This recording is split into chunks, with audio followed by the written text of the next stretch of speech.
'Cause you're listening to Jams and Tea, you won't see the show on your TV, so we talk about things musically. 'Cause you're listening to Jams and Tea, you're listening to Jams and Tea. Welcome, everybody, to a brand new Record Club episode of the Jams and Tea podcast, where you spill the jams and spin the tea. Haha, I messed it up. Isn't that funny? You're doing great, honey. You can restart. You can restart if you want. Yeah. Sure, why 5 not? seconds in. Okay.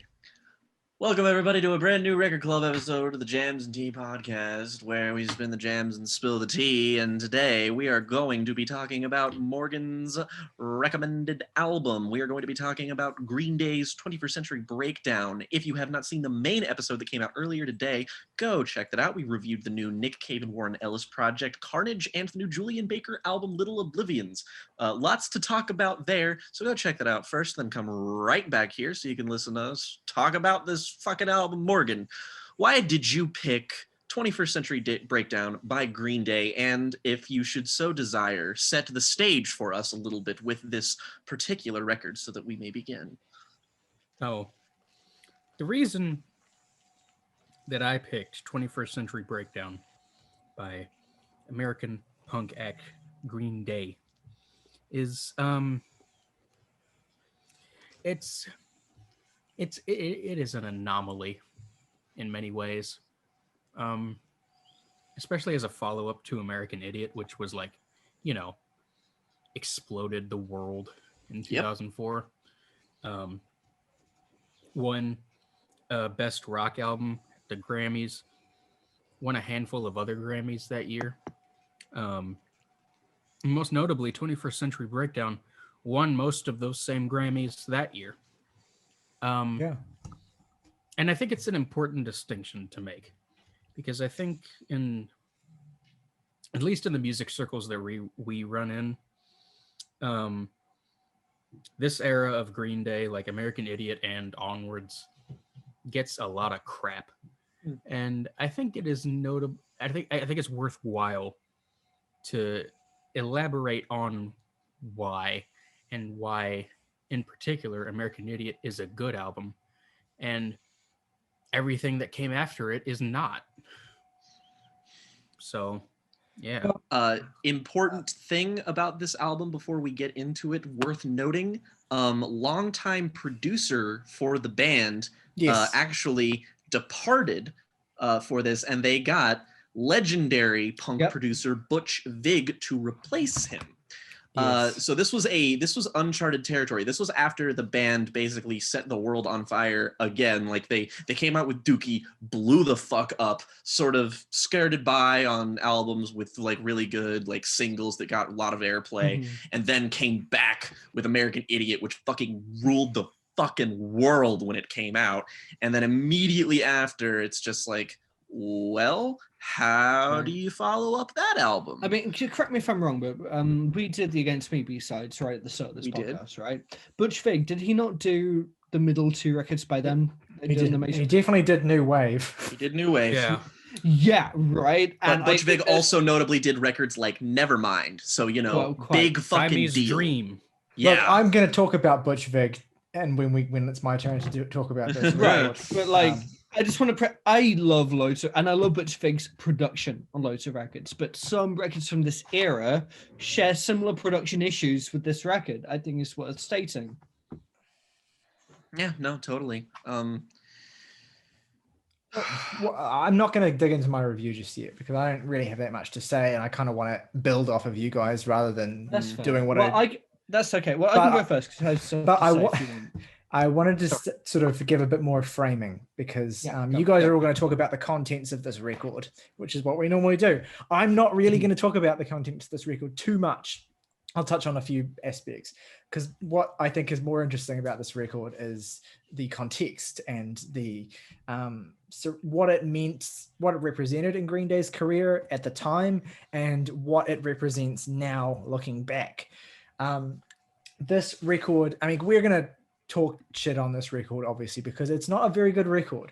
It is a bloated bloated example in laziness. It is an attempt to basically just do American Idiot again. It is an attempt to cash in on the success of their biggest record by doubling down and trying to do that record, but make it bigger and more sweeping conceptually and more ambitious and multifaceted. It has a 3-act structure that I'm sure you're going to all touch on and stuff. And so I think the critical flaw is that it does not meaningfully build on anything Green Day have done before in any way. But it is worth noting that when we talk about the differences between why something like American Idiot works and why something like this doesn't, it is important to appreciate that the success these two records had was pretty comparable in magnitude, honestly. I remember this record coming out in real time. I remember experiencing it. I remember the hype. Everyone I knew was talking about this record, and obviously I was like 12 when it came out. My friends were all 12, 13, but we were all talking about this record and Green Day, and the singles were huge. They were massive. Songs like 21 Guns and songs like 21 Guns. And so this Know Your Enemy was pretty big. Yeah, Know Your Enemy was pretty big. And so this is not exactly a flop record. This is a record that if you talk to most people who generally were listening to music at that time and say, what did you think of Green Day's 21st Century Breakdown? They would probably tell you that it's a really good album, that it was before Green Day's decline, whereas my perspective is more that I see this as symptomatic of their decline, and I'm sure you probably will agree with me on that. But it is, I think, worth establishing that we're kind of going to be going against the cultural grain a little bit, I suspect, with this video in that approach, because most people see it as their last dash of glory, whereas we see it as their beginning of skid the end. Mark in the underwear. Yeah, exactly. So I'll get into some of my thoughts a bit later on, but I think that's important to establish at the beginning. Well, continue. Sorry. Well, I think what Tyler just said is very important to what I have to say about the record. In that, I used to think what Tyler said about that most people think about this record, only because, like, in the early days of my music listening career, especially my teenage years, I was really very into Green Day. 21st Century Breakdown was one of the first CDs I ever bought, ever. And I loved it in those days. I even loved songs like 21 Guns, which I have changed my mind on. And then Uno Dos Tres came out, and I lost a great deal of energy trying to rationalize myself, trying to talk myself into liking Uno. And then Dos came out, and I realized that battle was lost. It's not bad. I just need to listen to it again. I just have to give it another chance. I'm entirely convinced that whole thing was purely an excuse to make the Trey Cool joke. That's the only reason that happened, I'm sure. I didn't even listen to Trey when it came out because good. Here's how much I committed to the bit of convincing myself I liked Uno, is I bought branded Converse shoes in the Uno Dos Tres. I thought you were about to say I bought branded condoms. Great. Got some Daft Punk stuff going on. Green Day's branded condoms but especially after having my hopes. They've got a lot of holes in them. They're very bloated. I'm really glad I'm a few beers down hearing that joke. I'm gonna vomit on air.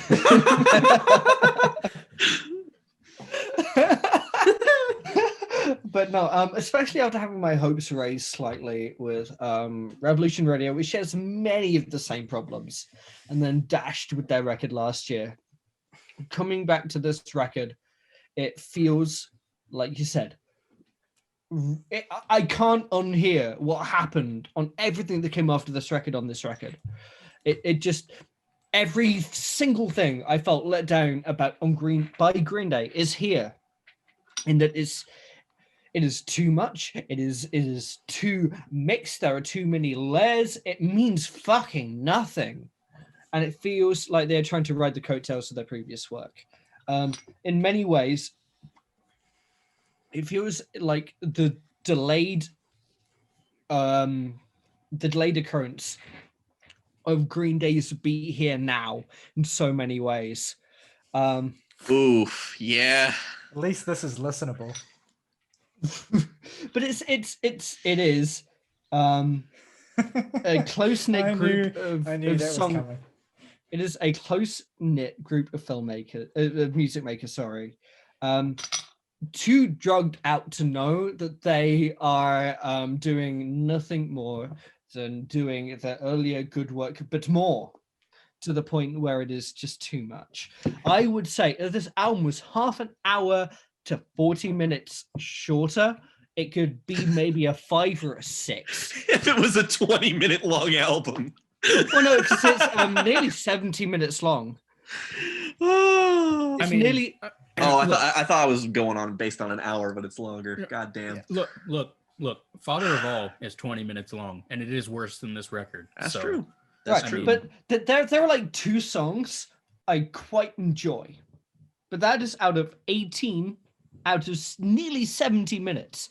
And they are both really vacuous pop rock songs, that being Viva La Gloria, the first one, and Lust of the American Girls. I think they're fun, and that's about it. Not adding you or anything, but I've just fucking despised Last of the American Girls so much. Look. I'm glad someone else. It's not like I don't get why. I can completely see someone else hating this, but it's like the feeling I had listening to the record the first time. This song doesn't completely shake it from my brain, you know. Yeah. And I still see that sort of pop rock opus present in those 2 songs. That being said, the second Viva La Gloria, it is worth noting this came out 2 years after The Black Parade by My Chemical Romance, and this song feels a lot like Mama from that record, to the point where I feel like they almost ripped it off wholesale. Well, it's interesting that you say that, because I'm pretty sure they have a song that's basically directly analogous to that song on like Nimrod, where it's just like, so basically they inspired some other band and then ripped themselves off. Well, this is basically like, you know, this is just them doing the Black Parade, basically. Like, it's the rock opera thing that was happening at the time. And of course you could argue that they obviously predated the Black Parade with American Idiot, but like at the same time, this is kind of like symptomatic of like a trend of these kind of like pop punky emo bands getting very conceptually you know, fucking ambitious. And we can do the Who. And proggy. We can do that. Well, I think what's worth noting about that is they predated it with American Idiot, but the fact that this feels like a step back from the Black Parade rings more of the fact that they're behind the times where I say we're leading it previously. Well, it's just because it's a fucking shallow retreat of their last album. That's the whole reason why everything that this album is boils down to the fact that it's completely creatively uninspired, and it's so boldly and obviously that they can't even be bothered to come up with a fucking novel concept. Absolutely. The story is the same as The American Idiot to a T. The characters are the same. The narrative arc is the same. The musical influence is the same. But the difference is American Idiot had sharper production and better hooks. And like the difference is that it felt urgent, and it felt like something that was of its time in American Idiot. Like there was a purpose for it. Whereas there's no purpose for it in 2009. I feel like Morgan and I are about to make the same point here. So Morgan, go ahead and say what you were about to say. Well, here's the thing about the concept of both American Idiot and 21st Century Breakdown. This is what I was going to say. That Crash Thompson has an excellent retrospective on this album. Yeah. Yes, he does. It's very good. A point that he raises in it is that, is that the concept of 21st Century Breakdown and American Idiot are, in fact, literally just copy-pasted. What I say to this is that who gives a shit about the concept? The concept in American Idiot is nonsense. There's no story to it. It's not even coherent. No, it isn't. And it doesn't matter. What matters is that the songs fucking rule.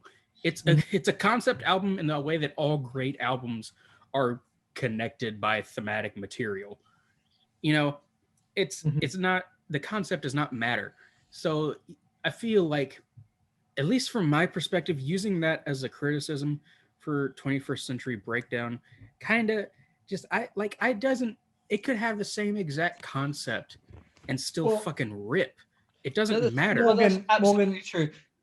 This is where you and I differ, though, because I think that the concept is great. One of the things that makes American Idiot great. And I think that in its place in history and what it's about, even though it's not like gonna fucking win a Pulitzer, I think that still the point of it and the pointedness of it, hand in hand with how great it sounds, and obviously the fact that the songs rip, is like, even though it's kind of just like a vague wallpaper, it's not like something that's like woven into the songwriting completely. It's just, but it's enough to give the record a real sense of importance and heft, and this is literally just that, with none of the heft and the significance. It's just pure vague posturing at some political idea and a national struggle and a losing sight of what makes Americans great. Like that's where I fucking get into shit like the last great American woman or whatever it fucking is. I feel like I fall slightly between both of your points, in that it's going to take a moment to unpack, in that I feel like American Idiot, Billy Joe has said it was never about the political aspect of that record.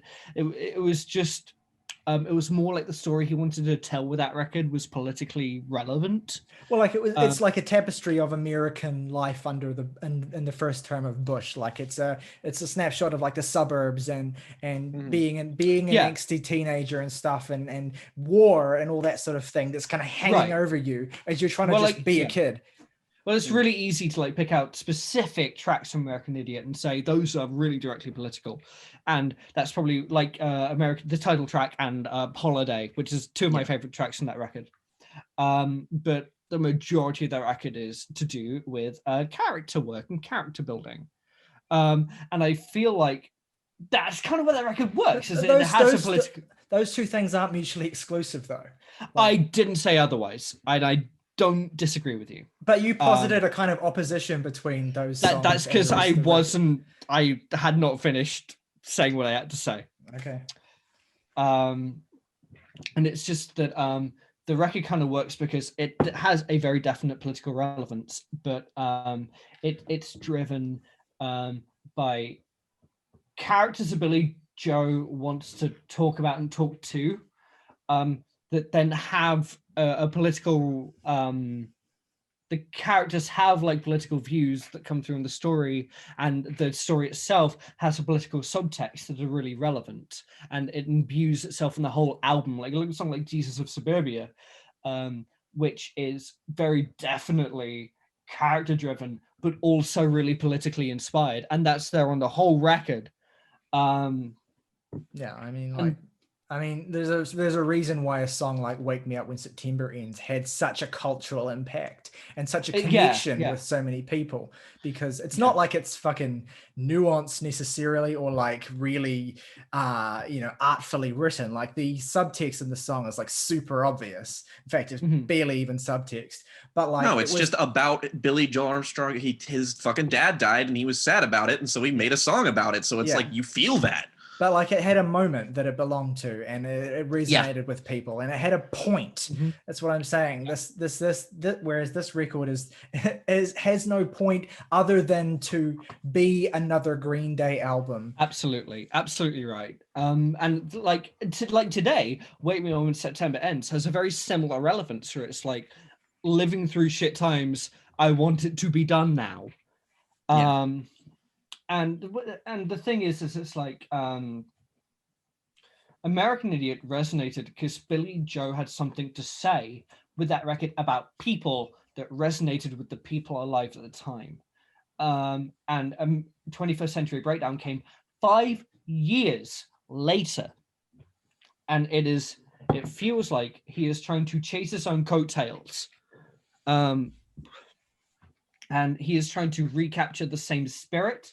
And as can be evidenced by what they were doing in the 5 years in between, it seemed like they were just goofing off, trying to avoid making another Green Day record with stuff like Network 2020, and it feels like they come back with 21st Century Breakdown. They're like, it feels like,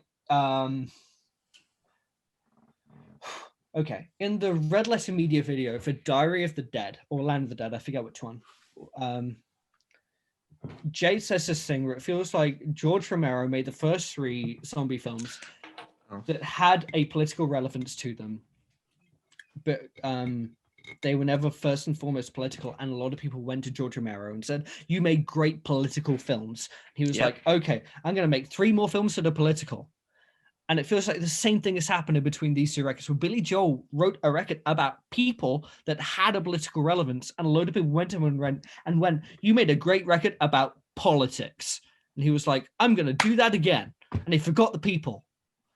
And as a result, it feels like political posturing. It feels like, in much the same way as the latest Stephen Wilson record, actually, kind of getting up on a stage and striking 2-dimensional shapes, striking postures without anything behind you, without any 3-dimensionality. And for a start, it feels like the punk is almost completely gone. Whereas at least on American Idiot, this is a recognizable album by a pop punk band. This feels like pop rock, verging on power pop, if that. All of the punk edges gone from this record. And that could be fine if they wanted to release a 30-minute pop rock record with some political allusions. But no, it has to be a 70-minute punk rock opera, because that's what they did the last time. And as a result, about 90% of this record is fucking filler. Like, you have runs like track 13 to, I'm including 21 Guns in this, track 16, 21 Guns, to 17 American Eulogy, where I have like nothing to say. And I have seen Green Day live at stadiums playing 21 Guns, feeling like I'm caught up in the arena rock feeling of this. But listening back to it on the record, it feels like a fucking wank in the air with the semen blowing behind you, never to be seen again. It's a bit more like you're facing upwind and the semen comes out and hits you right in the face. Fucking like, Big Lebowski moment. Do you know what's worth fighting for when it's not worth dying for? Like, could you get more shallow? Like yes, they could actually. Yeah, they did. That's true. But like when you can't. There's the thing: is that you can get more shallow in different ways, because you cannot physically get more shallow than fucking meaningless, which is what 21 Guns is. Yeah. They've hit the bottom. And everything else is a variation on the bottom. 21 Guns is, in a way, the best way to encapsulate the problem with this record, which is that Green Day got caught up in the political readings other people did in American Idiot, and then made a record catering to that without thinking about what made Billy Joe, want to tell. That's a very different record, potentially, but without thinking about Good Night, Saigon? Great song. They got caught up in the political readings other people did in American Idiot, without thinking about what made Billy Joe want to tell that story in the first place. And they're there being like, are we political? It's there, American Life by Madonna. It's just a lot of political shape making without anything backing it up, like there was an American Idiot, where it was motivated by a story about people. And again, you can listen to that record and not get any of it. You probably won't get any of it without context, and that's fine. But it is the people that motivated Billy Joel to tell that story. And that's why that record is cohesive. It's because there was an idea behind it that was driving everything about it, and it caused these disparate tracks and disparate ideas to have a cohesion to them. And that cohesion is not there here, and it is 70 minutes long. And it does not have the hooks of American Idiot, because it doesn't have the ruddy substance behind it to fuel that creativity. Life. It doesn't have the connective tissue to make those songs hang together. There's nothing approaching the level of Holiday. And even though that song is about as easy to play as Know Your Enemy. There is much more behind it. And the Solo to Holiday by Green Day is the first thing I ever fucking learned to play on guitar. And Know Your Enemy is 2 fucking chords. And it is just so much more of farts in the wind because there is nothing behind it. It is posturing. And that's it. I would like to raise a point now. I would like to elaborate a little bit on what I was saying earlier about the concept of American Idiot. And I think I can elaborate on this a little better now that we've talked a little more, is that I would disagree that the context is necessary for American Idiot. And I can attest to this because I first heard that album when I was 11 or 12. And I knew that the Iraq War was a thing. And I knew that George Bush was the president. I didn't know shit all else about it.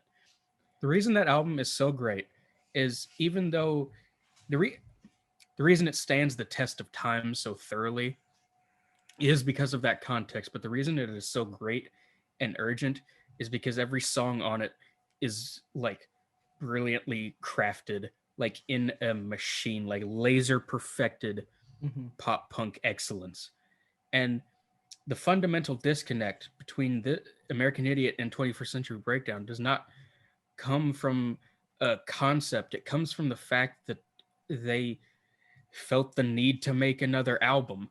And it's just there. And that really gets at the biggest problem with 21st Century Breakdown, I think, is like American Idiot was the album that got me into listening to music in a serious way. It got me into playing music. And this was the album I listened to right after, and I loved it just as much. And listening to it now, it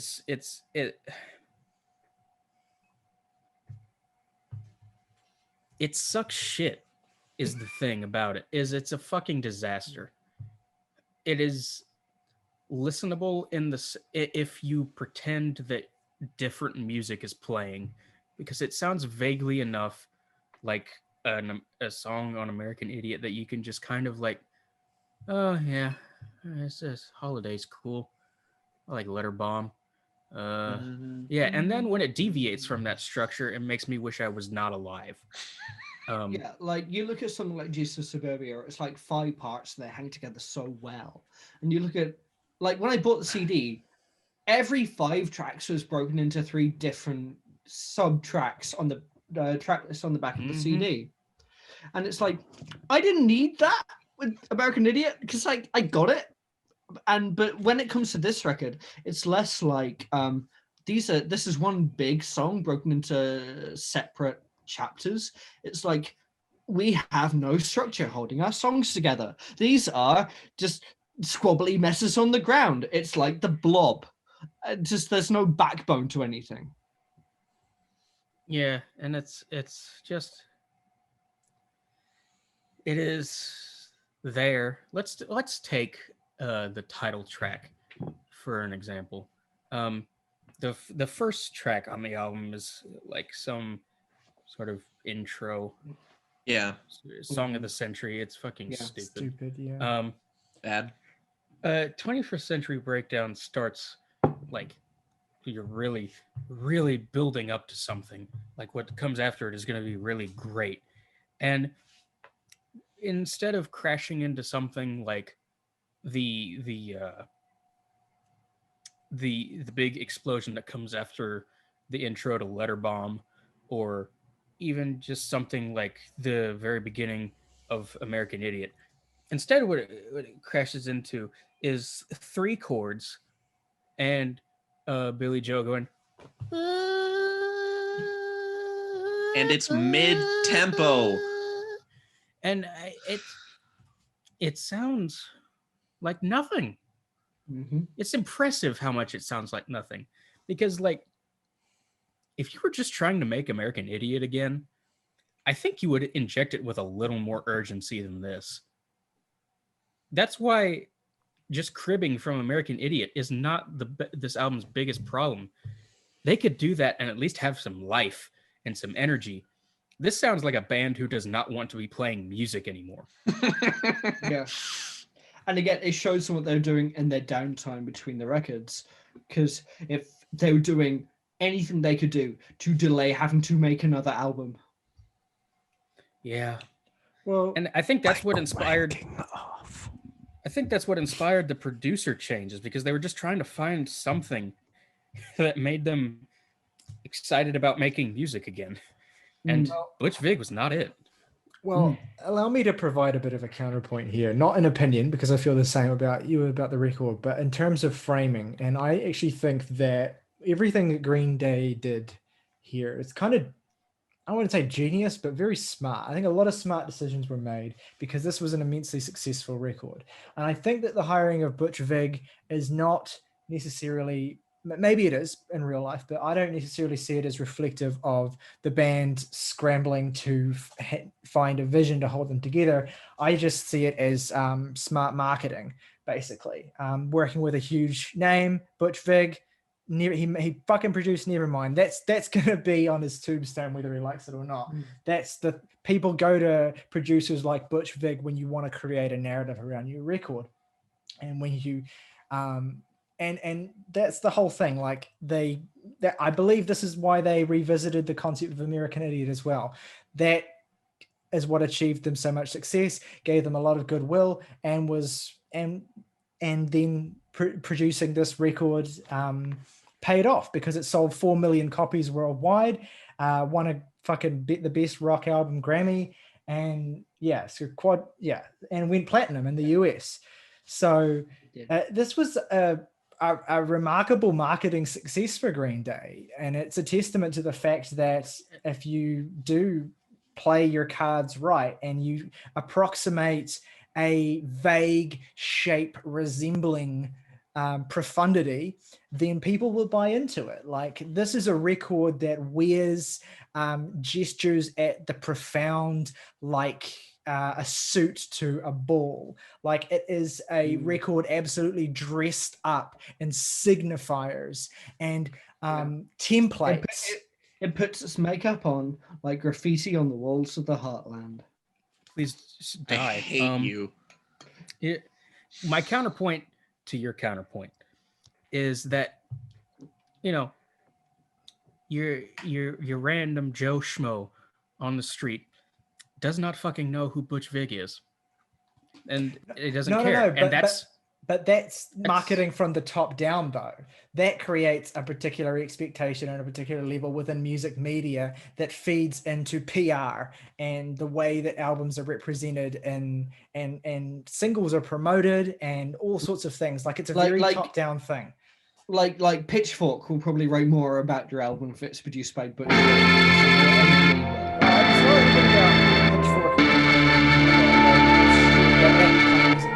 Part of it too, but it's all the kind of PR machine. It's the machine that gets singles played. It's all. I mean, yeah. Green Day played the system, and it paid off. And what's interesting, I think, is the way in which they seemed to drastically forget how to play the system after this record. This is like. I see the success of this record to be a really fascinating example in how you can utilize all these different kind of rules of commerce with regard to music to make something that is, on the face of it, should be super unfriendly to general audiences. A 70-minute kind of rock opera concept record with these kind of multi-part suites. It should not have, been successful, and you can use the marketing machine to make it that. I think that is what is the most interesting thing about this record. It's a very well made point. And my point would be that they didn't have to do any of that. This record would have done just as well if they didn't get Butch Vig, because where Green Day is at this juncture, that where their success lies is, getting airplay on MTV, which, but putting the name of Butch Vig on your album will help you get that. But, Butch Vig didn't produce American Idiot. Green Day and Rob Cavallo produced American Idiot, and they got that success without that. So they didn't need to do any of that. Which is why my theory is that they needed to do something new because they just did not want to be there. And I think that's everywhere in the music. Whether or not PR teams took all of this and used it to their advantage is something that I don't know. And frankly, for my talking points, don't care about. What I'm saying is that you hire someone like Butch Vig or Rick Rubin when you need a shot in the arm. And a lot of times what that means is that Butch Vig and Rick Rubin produce a lot of bad to mediocre albums. Case in point. Anyway, back to the title track. It lumbers on that 3-chord progression for God knows how long, and then it shifts into something else. It's more up tempo now. There's some dudes going hey in the background, and then it just it's interesting you bring up the haze because they are all over this record, very common. Again trying to it's pure mass appeal. That's all it is. The thing is, they are mixed so quietly. And I think about this because the person who mastered this record mastered American Idiot as well. And the person who masters the record is the person who's meant to take that out if they don't like it. And the fact they mix so quietly makes me think that whoever mastered the record didn't like it and they should have probably taken it out. Well, it wasn't their decision to make. And ultimately, this is Green Day's, again, pure vacuous attempt at feigning for pop glory. And it worked for them. And I think ultimately it does come down to things like Butch Vig, who, in my opinion, I don't want to go too far off the train, but my opinion on that is that his production is exceedingly bland, and that is intentional for the reason of making these songs as unedgy and purely processed and, you know, AOR radio shit as possible. Like, and I believe that's entirely all intentional. I don't think necessarily that Green Day were wanting a shot in the arm. I'm thinking they were just wanting to be successful, and they were willing to do whatever it took.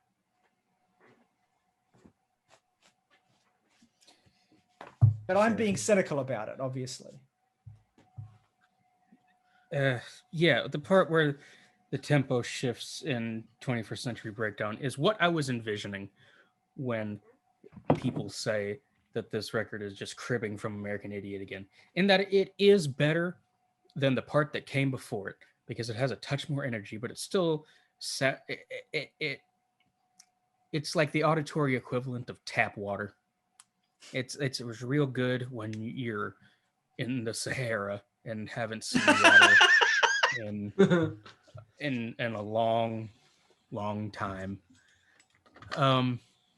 Yeah, it's just so vague and impactless, and the lyrics are nonsense, vague anarchist aphorisms that mean nothing because the person who wrote it didn't care.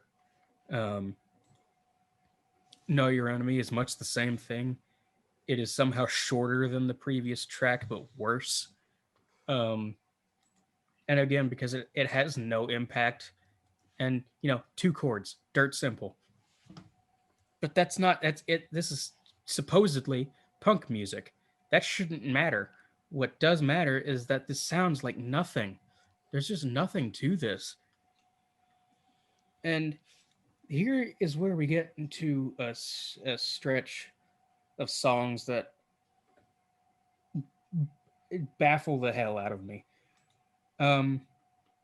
Viva La Gloria starts off with what is actually a really nice piano section. And then Billy Joe starts singing over it.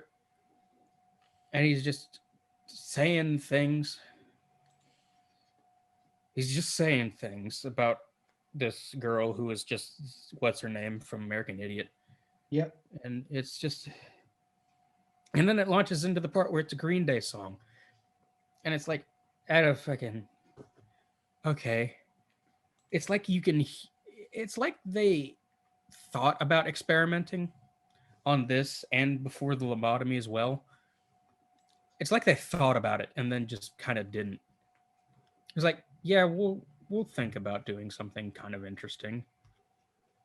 Nope. Here's your 3-chord song again. Produced with no impact. Christian's Inferno is like one of the worst sounding songs the band has ever made. And they have made some heinous sounding shit. I think Last Night on Earth is probably my favorite song on the album. Mostly because it is actually kind of unexpected. And I find the lyrics kind of nice, mostly because they have fucking nothing to do with the concept whatsoever. Not a great song, but you know, it stands out on the album. It breaks up the monotony. East Jesus Nowhere is fucking terrible. Waiting for that. Just shut up, man. Have you considered that religion bad? A win for the atheists. Shut up. Shut your mouth. No one fucking likes you. Peacemaker is some Western themed. God, that song's so fucking bad. I just want to tell you my only note for Peacemaker is that it's so dated. I expect Billy Joel to have a pacemaker. That's my only note. I don't even know what it's dated to. It's an anomaly of useless. Call the assassin, the orgasm, a spasm of love and hate.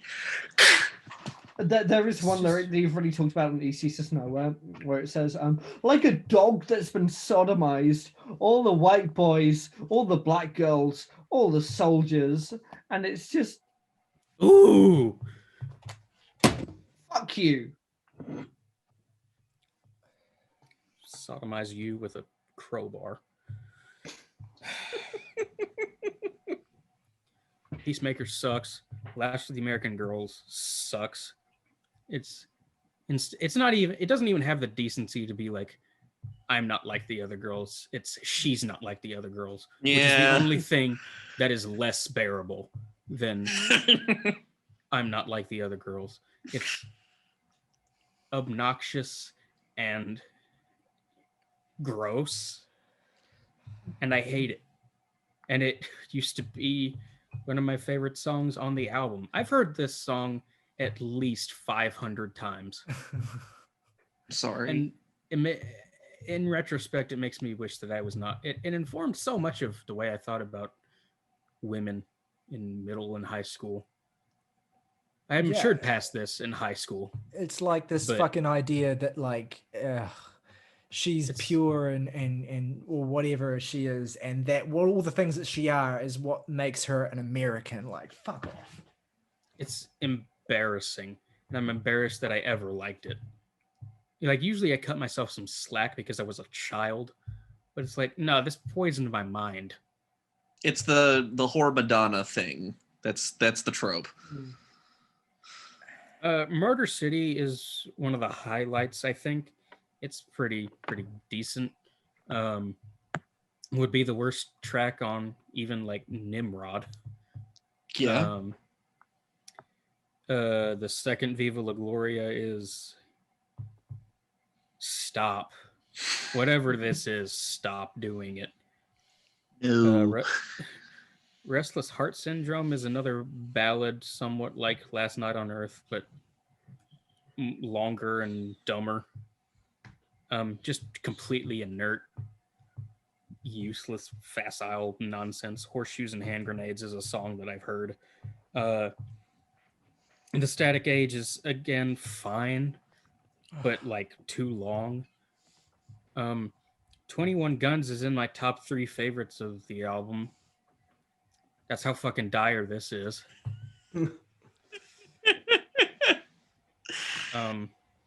It's just aphorisms some live, laugh, love type of shit.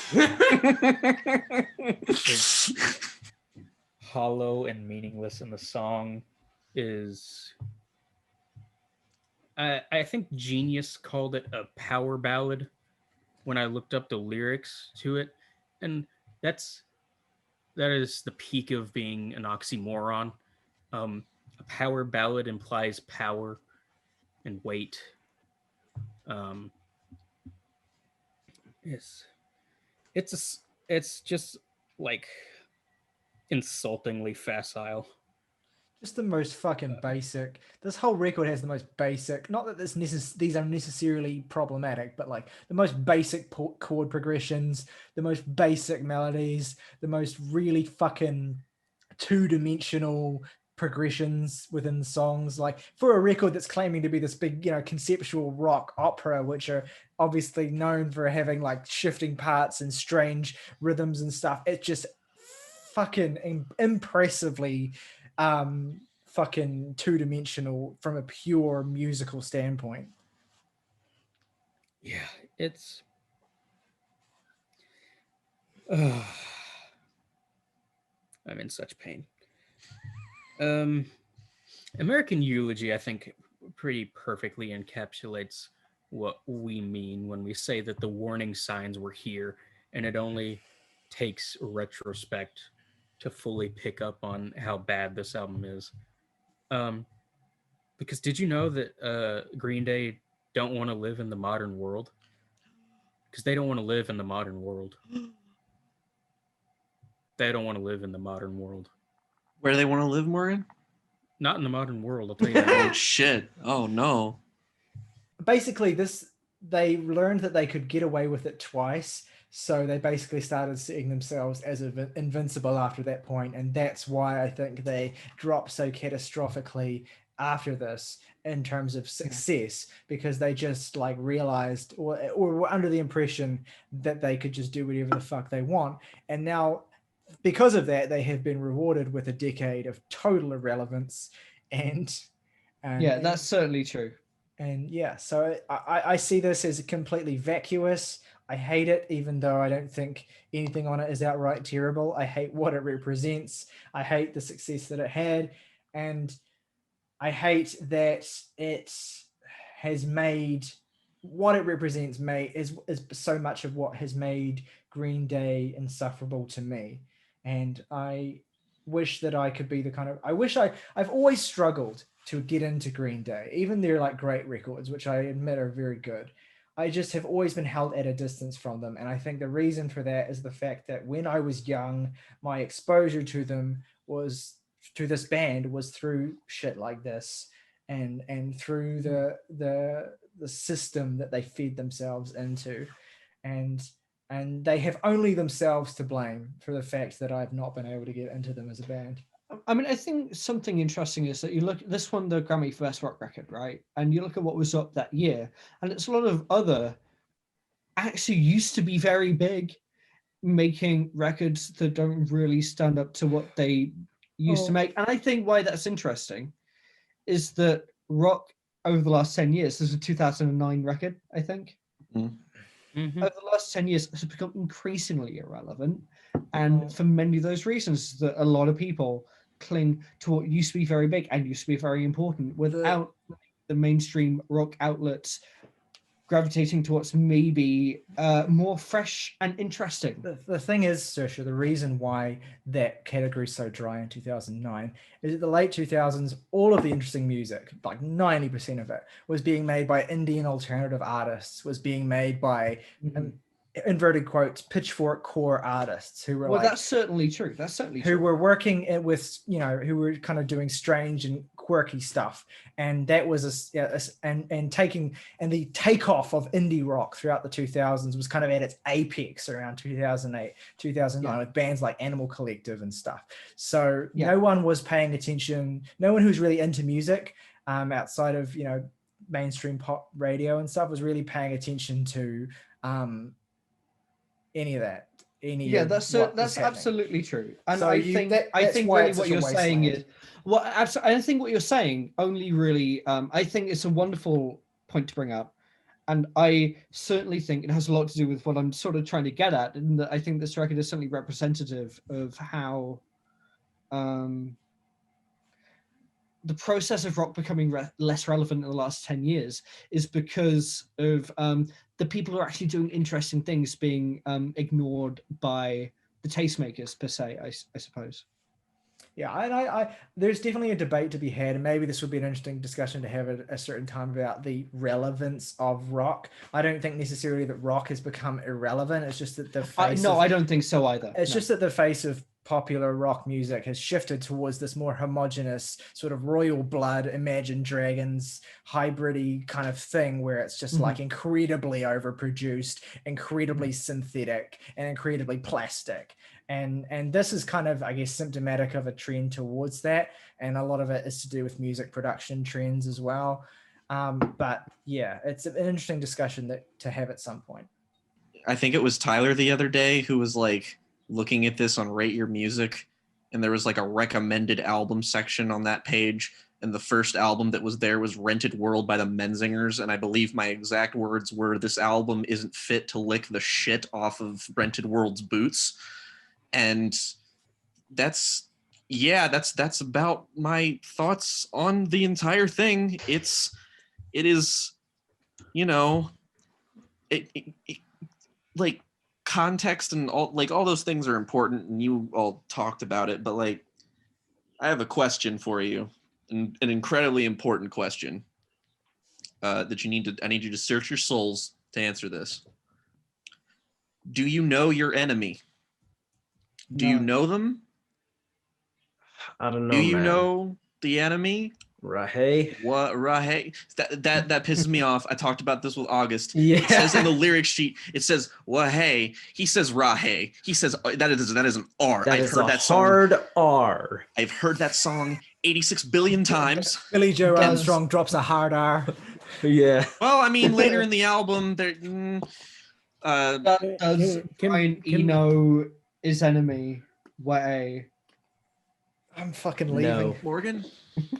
What are you saying? Hey, can Billy Joe just go ahead and get canceled so we don't have to fucking deal with him anymore?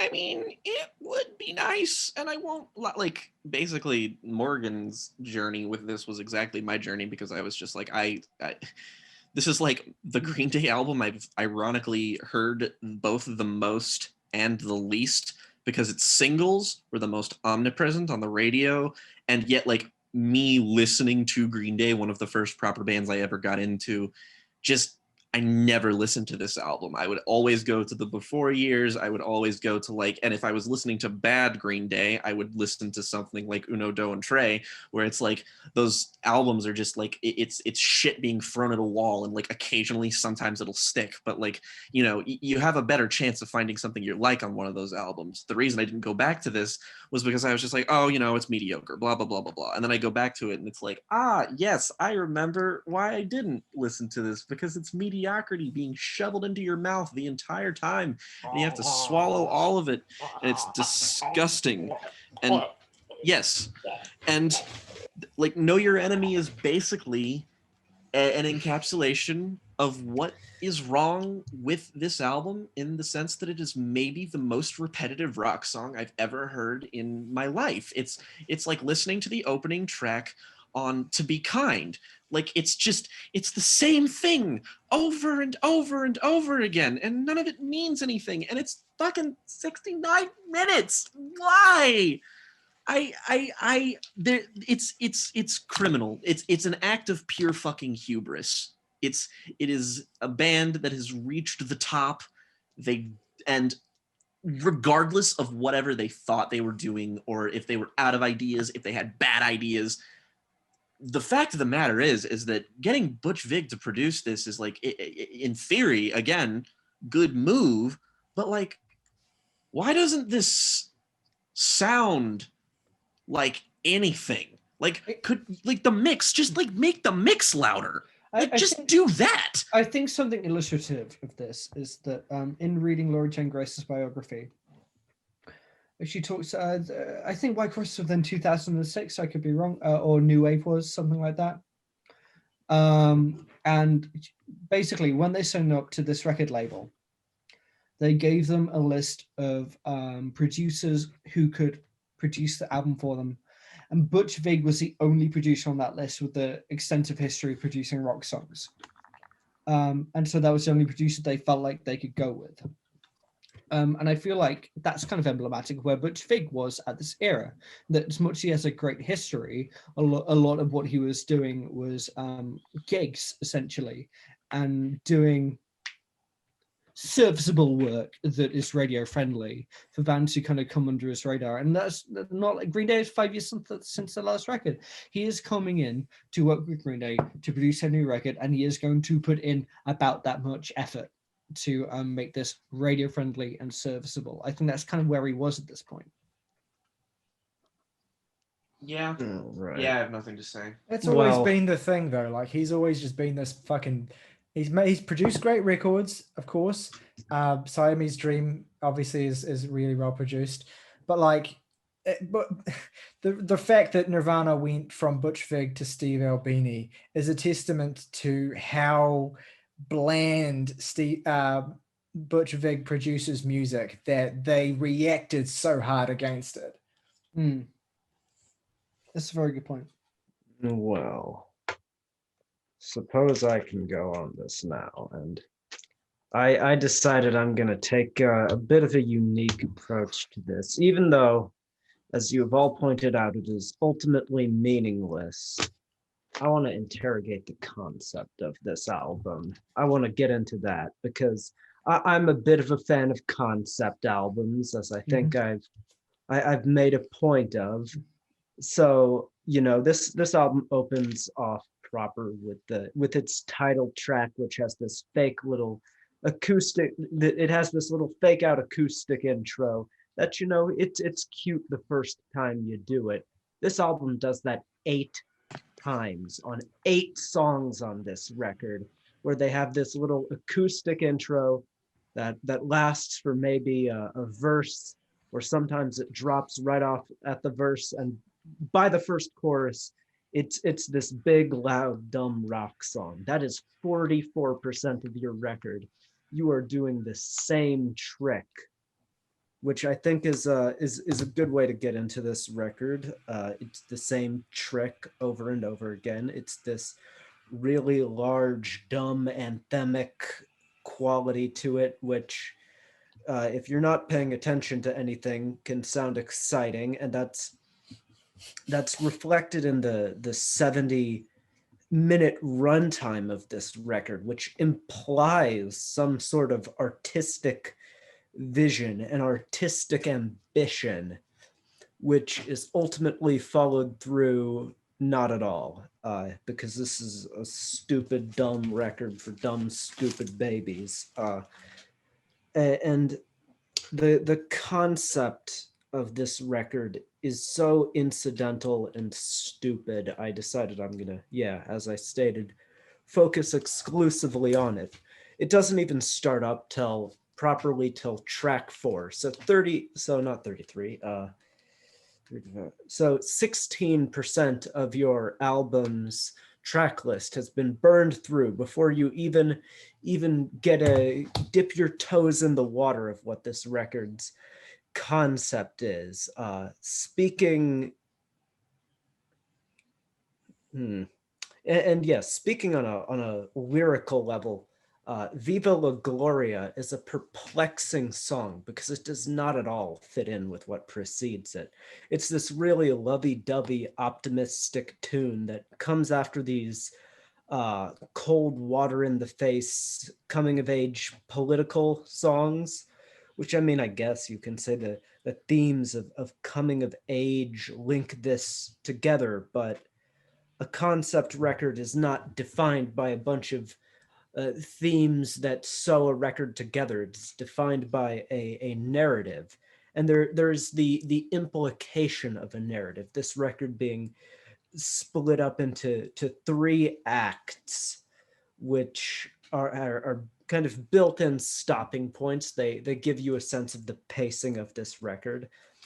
Part 1 ending with the song Last Night on Earth, which, contrary to Morgan, I cannot stand. It is sloggy, cheesy. It's one of the sloggiest, cheesiest tracks on here. An accomplishment by my measure. Act 2 opens up with East Jesus Nowhere, a song once again with no relation to the main story being told, following a run of 4 songs that are directly tied to this main idea. And then we get weird side diversions like Peacemaker, this terrible song with some like Latin American influences thrown in for only this song, never again. And more than anything, this album reaches this point of critical mass where it comes to the point of songs feeling increasingly and increasingly like songs where you wrote the chorus, you maybe wrote the main instrumental line to the chorus, and then the rest you just kind of farted out in some wank-off session or something. I mean, perfect example of this is Murder City. If you can name me a word in this song that is not Murder City or Desperate but not helpless, I will be, I don't know, I would have to give you $1,000 because you have better memory than literally every human being on the goddamn planet. And no, you can't look it up after the fact, Saoirse. Nice try. Christian's crying in the bathroom, and I just want to bum a cigarette. Oh, okay, fair enough. Well, Tyler owes me $1 million, so I'll take it off of him. But a minor, and this is the point where I really want to talk a bit more about this concept. We've got this narrative that's like this back and forth between these 2 characters, and what's wonderful is there's no indication at all like who you're getting the point of view from without some further digging into the lyrics of this song.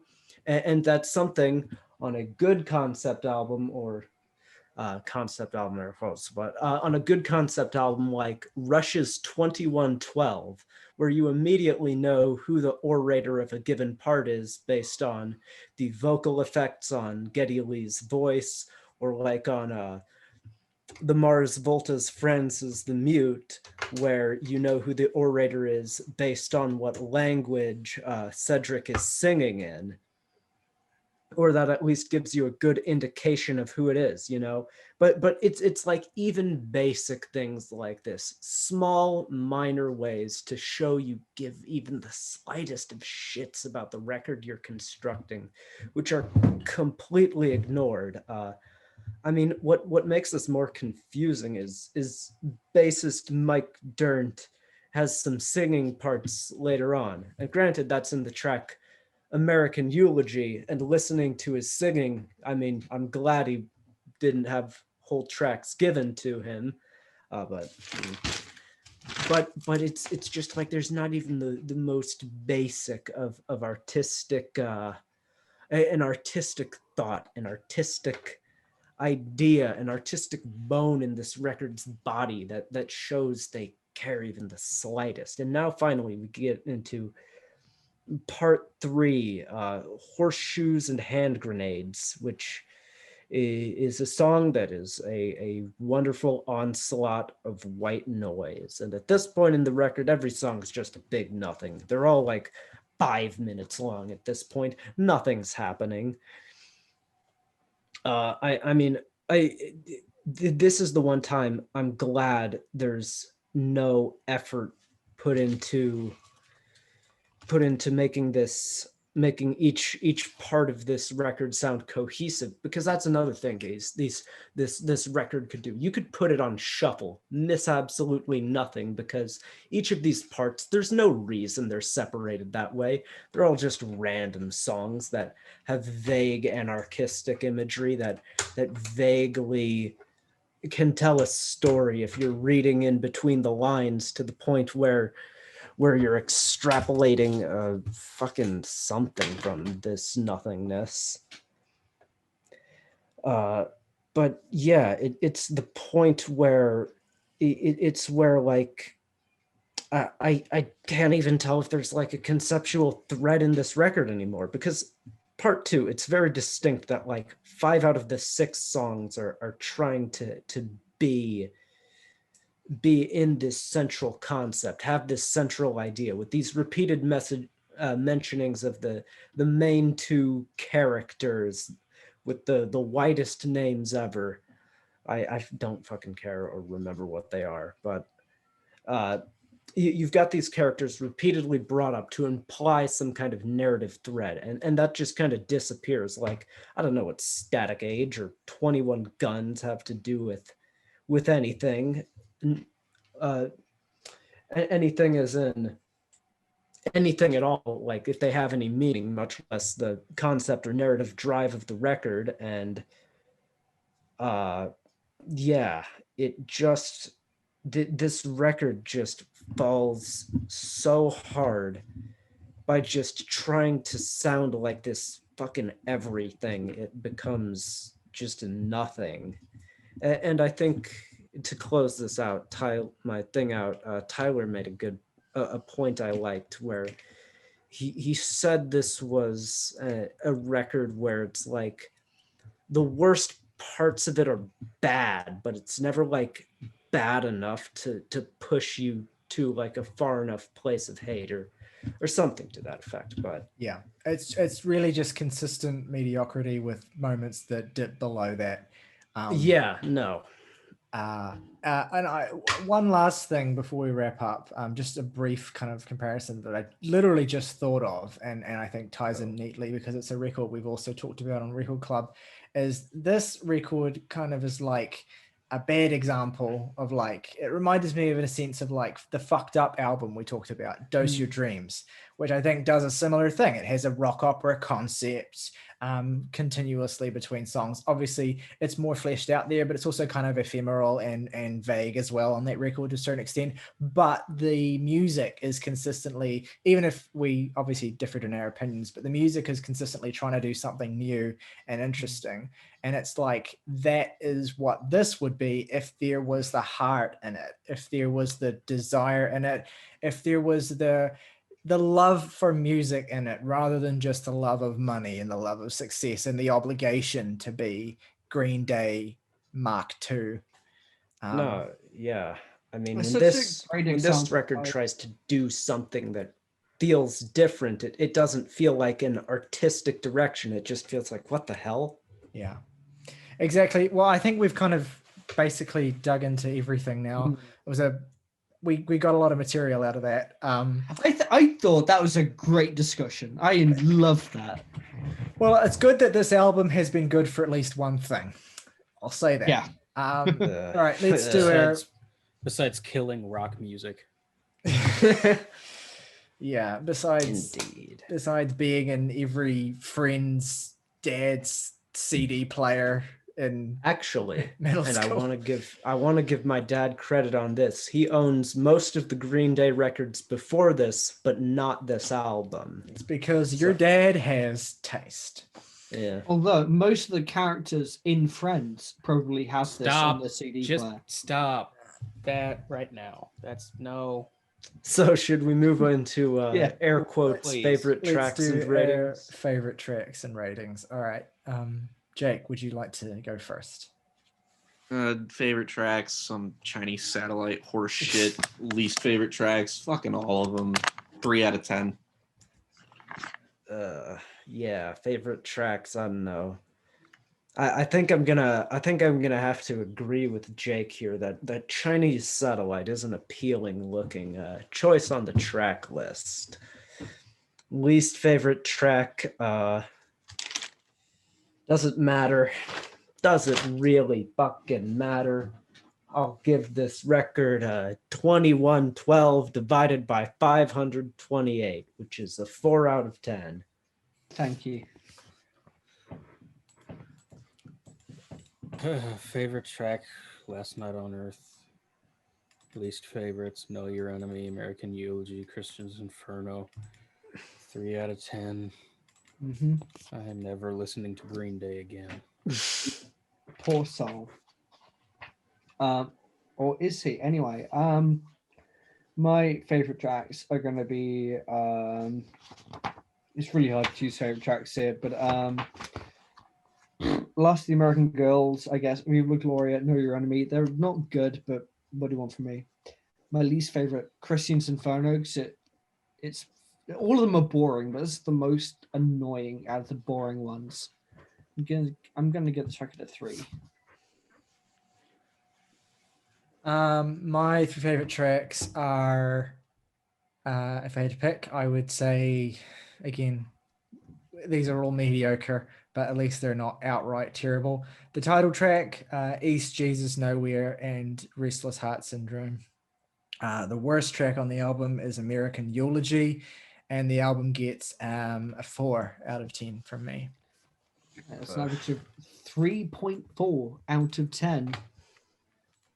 Which we don't have a 3.4 out of 10 yet, but 3.3 is Smash Mouth's Astro Lounge, and 3.5 is Relapse by Eminem. Smash Mouth's Astro Lounge, an astronomically more entertaining album. Yeah, not fucking kidding. Astro Lounge has a great song on it. Roadman. I'm the Roadman. Roadman. I'll never forget that.